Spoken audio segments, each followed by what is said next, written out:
Saat siang hari, aku kembali ke rumah. Saat sampai di ruang keluarga, ibu mertua tengah asik menonton TV sambil memakan cemilan. Tumben di rumah. Biasanya juga jam segini sudah keluyuran. Mungkin karena udah gak punya uang kali. Aku berkata dengan tersenyum, tapi hanya di dalam hati. Saat aku melewati ibu mertua dan hendak menaiki tangga, ibu mertua kembali mengungkit kejadian di kafe. Mungkin Putri angkatnya lah yang sudah menceritakan untuknya. Emang enak, gak dibela sama suami sendiri. Malu-maluin banget. Pasti berharap banget dibela, biar si Tari bisa malu. Taunya malah gak dibela. Jadi malu sendiri kan di hadapan calon adik madu. Ibu mertua langsung tertawa bahagia. Gak apa-apa mah, gak dibela. Tapi aku senang kok. Pernah merasakan dicintai sepenuh hati dan diterima apa adanya. Bahkan aku juga senang pernah disentuh oleh suamiku sendiri. Daripada selalu dibela tapi tak merasakan dicintai, diterima dan disentuh. Kan percuma. Ku balas dengan suara yang lantang dan senyum mengejek. Ibu mertua langsung berhenti tertawa dan melihatku dengan tatapan yang entahlah. Aku pun tak mengerti. Apa maksudmu? Ibu mertua menatapku tajam, seperti ingin memakanku hidup-hidup. Aku gak ada maksud apa-apa kok mah. Aku hanya ingin menyampaikan isi hatiku. Tapi jika mama merasa tidak suka dengan perkataanku, mungkin mama mengalami hal seperti itu. Langsung ku tinggalkan ibu mertua. Tak ku pedulikan segala teriakan, umpatan, dan caci maki yang dikeluarkan untukku. Mataku terbuka secara perlahan saat aku merasakan ada yang mengelus kepalaku. Saat ku melihat ternyata Mas Romi yang melakukan hal itu, aku langsung bangun dan duduk. Segera ku tepiskan tangannya dari kepalaku. Tidak akan ada kata maaf untukmu, Mas. Aku akan tetap berada di sini hingga pernikahanmu yang kedua tiba. Itu semua aku lakukan agar aku bisa melihat kalian menderita secara perlahan dengan lebih dekat. Ngapain kamu sentuh-sentuh aku, Mas? Sayang, Mas minta maaf. Kemarin Mas melakukan itu semua karena Mas takut Tari membatalkan pernikahan kami. Sebegitu takutnya kamu kehilangan dia, Mas. Cinta yang luar biasa. Mas gak pernah mencintai dia. Mas gak takut kehilangan dia, tapi Mas takut jika dia membatalkan pernikahan ini, maka harapan kita untuk punya anak akan hilang. Harapan kamu, Mas, bukan harapanku. Sayang, coba kamu bayangkan, jika ada suara anak kecil di rumah kita, pasti itu akan sangat membahagiakan. Aku tak mau berdebat lagi. Toh tidak ada gunanya juga. Aku tetap akan menuntut cerai, tapi tidak sekarang. Aku masih ingin di sini dan melihat mereka menderita secara lebih dekat. Saat aku ingin menuju ke ruang makan untuk makan malam, kulihat ada ibu mertua sedang bercengkrama dengan Tari dan Rani. Jadi malam ini Tari akan makan malam di sini? Batinku, baiklah, aku akan berdandan secantik mungkin untuk makan malam kali ini. Aku langsung kembali ke kamar dan segera mengganti pakaianku dengan dress merah maron selutut, memoleskan make up secara tipis agar tidak terlihat menor.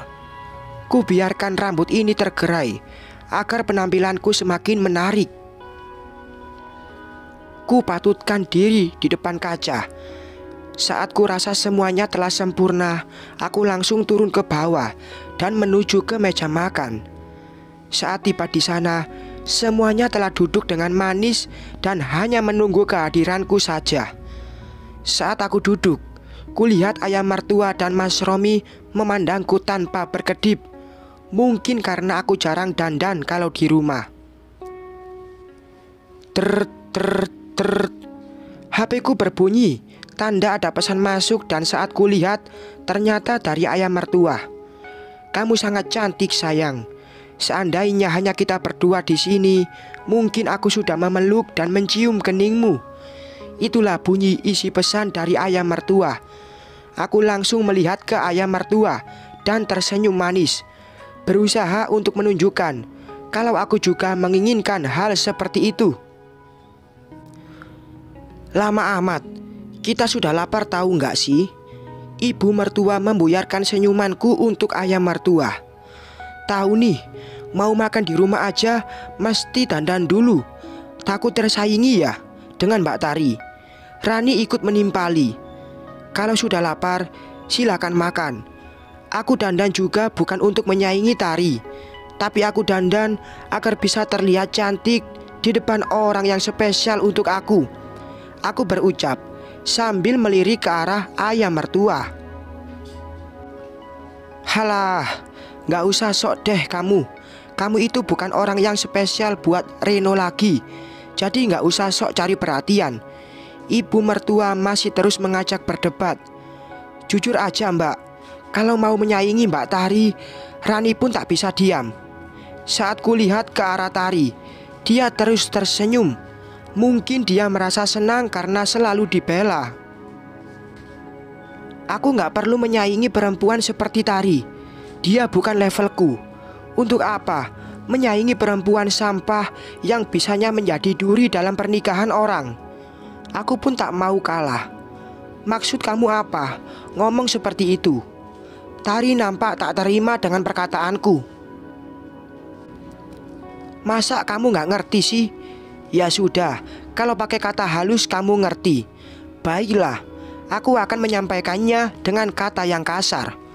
Aku tidak level dengan perempuan rendahan seperti kamu. Pelakor. Ku tekankan kata pelakor.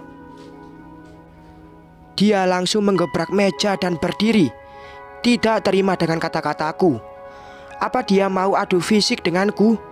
Baiklah, aku akan terima jika itu maunya. Tapi ternyata ibu mertua malah berusaha menenangkannya.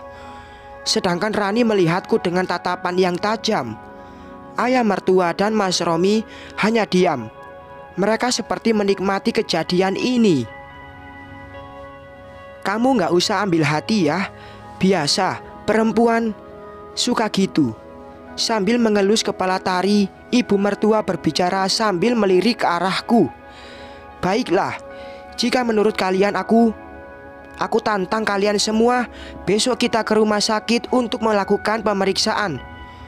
Ku tatap wajah ibu mertua. Gak perlu, mbak itu memang. Jangan mencari alasan lagi. Sok banget pakai mau melakukan pemeriksaan segala.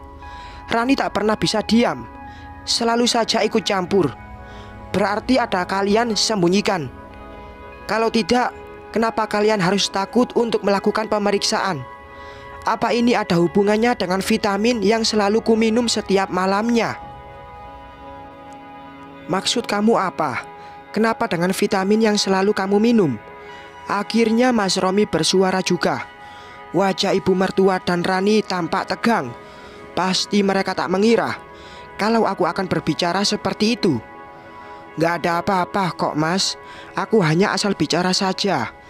Belum saatnya aku membongkar kejahatan mereka. Aku langsung pergi meninggalkan ruang makan. Rasa laparku hilang seketika. Saat aku coba lihat ke belakang, wajah ibu mertua dan Rani sudah tak tegang lagi. Bahkan mereka sudah terlihat lebih santai.